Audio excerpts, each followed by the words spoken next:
Hey guys, and welcome back to Yellow Card TCG. Toku here with another Battle Spirits video, this time for a continuation on the How to Play series.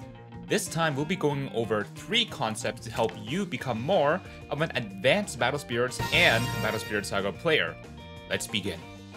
Concept number 1 that we'll be looking over will be do as much as possible, also known as the map.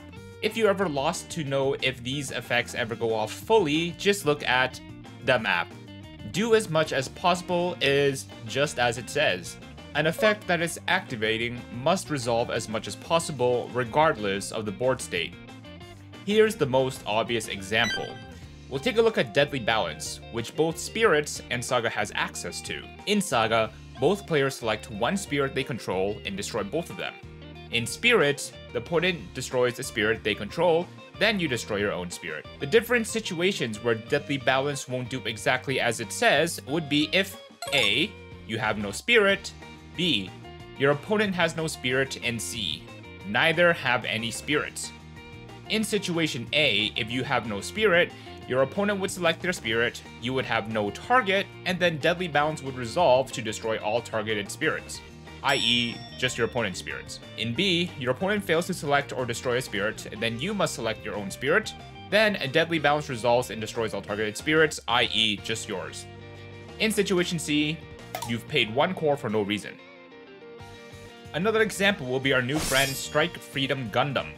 On Advent or on Summon, during this step, effects of 25 spirits and 3 opposing nexuses can't activate.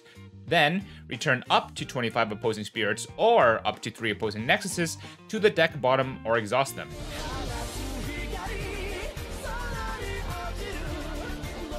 What happens if you don't have 25 spirits to negate? You can still proceed to the then part of the effect since you're doing as much as possible. Another fundamental of the map is that an effect once activated cannot be interrupted by other activating or continuous effects. A common example would be perhaps for a spell like Snake Vision, which is a purple magic that will core shoot from all of your opponent's spirits or ultimates until they have only 1 left. If 1 or 2 of your opponent's spirits has purple armor, this is a bit of a weird concept, but you can consider armor as an effect that is always activating. It won't be able to prevent the effect of Snake Vision from going through and affecting the other spirits that are affected. Concept number 2. Mandatory effects, optional effects, conditional 1 by A to B, and conditional 2, you may do A if so do B. Some effects in Battle Spirits and Saga will be mandatory. You can denote this by the lack of a modal verb, or if the effect is more commanding. For example, Bython or Red World. Bython draws a card rather than you may draw a card. And Red World, destroy the lowest BP rather than you may destroy the lowest BP. Another type of effect denotation you will see are optional effects. You can distinguish these by the modal verbs such as you may, you can, and usually the Japanese term will be the potential form of the verb, the reru form. You're looking for verbs like dekiru, kuwaerareru, okeru, and modoseru. Examples of such would be Dread Knight Nemesis. It is mandatory to select a spirit, but optional to destroy it in the situation where maybe Nemesis is the only spirit on your board. And our old friend Godseeker Sarume is also an optional effect. You can reveal 4 cards from deck top to add the target cards to hand. When a condition for an optional effect is met, for example, when summoned, the player has the option to not activate it.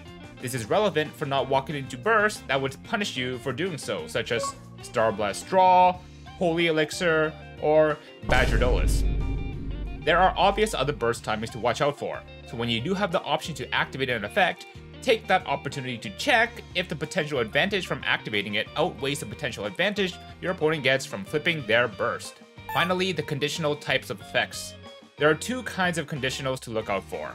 One is by A do B, and the other is if A, then B. The former, by A do B, means that for event B to occur, A must occur, and for A to occur, B must be able to occur as well. These are inherently optional since by A can be considered as by paying the cost of doing A, whereas the latter, if A then B, event B can only occur if event A occurs, however B is not mandatory for A to occur.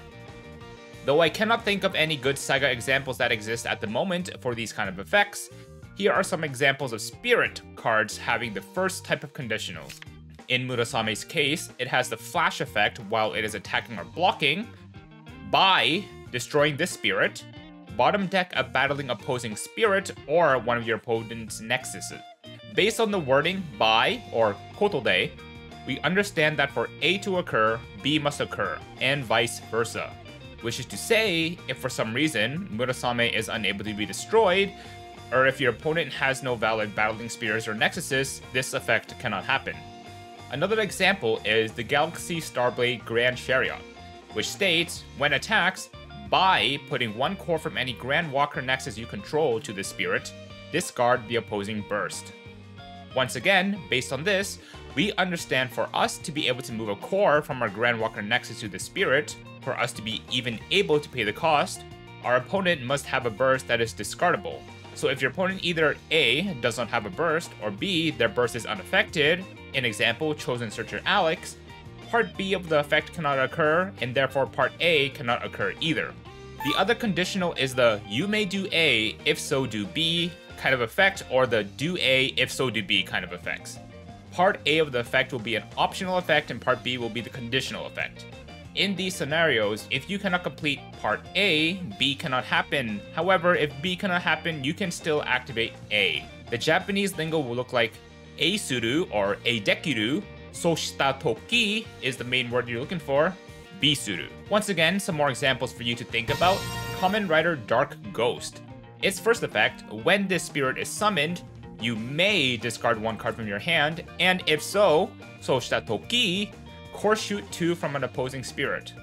So you can tell it's this type of conditional by the if so or the soshita toki. In this case, if we do not have a card in hand to discard, we cannot core shoot 2 from the opposing spirit. However, if our opponent has no spirit or legal targets, we can still discard 1 from our hand anyways. What's important to note about these kind of conditionals is that part B follows the map rule as well. Another example, Evangelion Unit 01, Spear of Cassius. Its level 2/3/4 effect is when the spirit attacks, you can banish an Evangelion named card from hand. If so, the spirit refreshes and you destroy an opposing spirit. What this means is that even if you cannot destroy an opposing spirit, you still refresh. Or if you can't refresh for some reason, perhaps a floodgate, you can still destroy an opposing spirit as long as you can complete the part A of the effect, which is to banish an Evangelion named card from hand. There are a lot of terminology to look for when it comes down to figuring out when an effect can activate or when an effect cannot activate. And sometimes it becomes a case-by-case scenario, in which case, I invite you to hop into the Discord where we have a growing player base of both languages for both the spirits and the Saga side of the game and can help each other out. Some effects may have linked effects that do not care about each other, for example Cloudy Blow. In its flash effects are 2 interlinked effects but do not care if A happens in order for B to happen. But as stated before, these are very case by case, but most will follow the above 3 rules. And as stated before, any questions at all, we have a handful of experts that play and will play both sides of the game, hanging out in the Discord, all helping to help with card rulings. Concept number 3, stacking of effects. If nothing else from this video, this will be the most important thing to take away. Battle Spirits and Saga do not play on a stack or a chain link of effects where effects can cut in before resolutions. Save for some very niche examples which probably won't exist in Saga for a long time. Hopefully I didn't jinx that. Just like how flash timing passing is waiting for the full resolution of a flash effect to finish before passing the flash over to the next player, effect resolution happens the same way. It might be better to actually think as effects are always checking their condition and are waiting to activate. Here's a beautiful MS Paint diagram that I've drawn to be awarded my PhD in Battle Spirits. There's 2 tenets to absolutely remember here. 1. Turn player chooses order of effect activations regardless of whose effect it is. And 2. Resolve all derived effects from effect A before moving on to effect B. So looking at our diagram here, up at the top is what we'll call the root cause, the event that causes the chain reaction of effects to happen. For our example, let's make it simple. Our spirit declared an attack. At this time, 2 effects go off.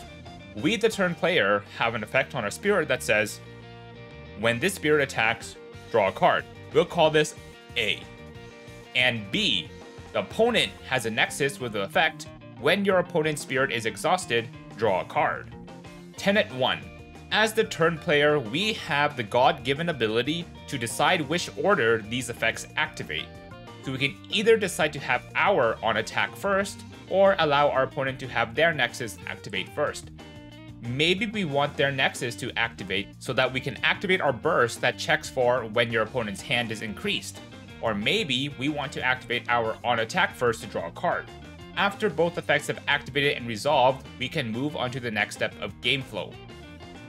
But what if there were more effects that happened? Let's now talk about Tenet 2, resolving all derived effects from A before moving on to B. Hypothetically, let's say that we had a nexus that says, when your hand increases, you can destroy an opposing nexus. We'll call this effect C. Because effect A, when the spirit attacks, draw a card, occurred, and now effect C's condition is derived from effect A, C must complete before we even think about B. So, we resolve C and destroy our opponent's nexus that is linked to effect B. We now go backwards from C, A is now fully resolved, and we check for other activations due to the root cause, us declaring an attack. Now that the opposing nexus that is linked to effect B is no longer on the board, effect B will not activate, even though it saw its condition being met because there's no stack for it to go onto. But what if there were even more effects happening? Let's run it back to effect A. We just drew from our spirit's attack, and now we can activate our Nexus C to destroy an opposing nexus. But our opponent also has another Nexus D, which says when your opponent's hand increases, they must discard 1 for each card increased. So now C and D have the same timing priority. But remember, as turn player, we can choose which effect to activate first. So we can choose to activate C first and destroy Nexus D. Then Nexus D never has a chance to activate. Then we'll work our way backwards. A is now fully resolved, as well as all derived effects, which means we can now look at effect B. Effect B, as you remember, says, when your opponent's spirit is exhausted, draw a card. So our opponent will also draw a card, which then triggers 2 new effects. Your opponent only has 2 spirits. One spirit is exhausted and has an effect that says, when you draw from an effect, pay 1 core, and if so, refresh the spirit. We'll call this G. And another effect on a refresh spirit that says, when you draw from an effect, by refreshing one of your spirits, win the game. We'll call this H. What happens here then? Well, obviously it looks like you're cooked. Your opponent has an effect that wins the game, GG easy. However, remember, as turn player, you have the God-given talent to choose which orders these resolve in. Take about 15 seconds to think about how you would order these to not immediately die on the spot.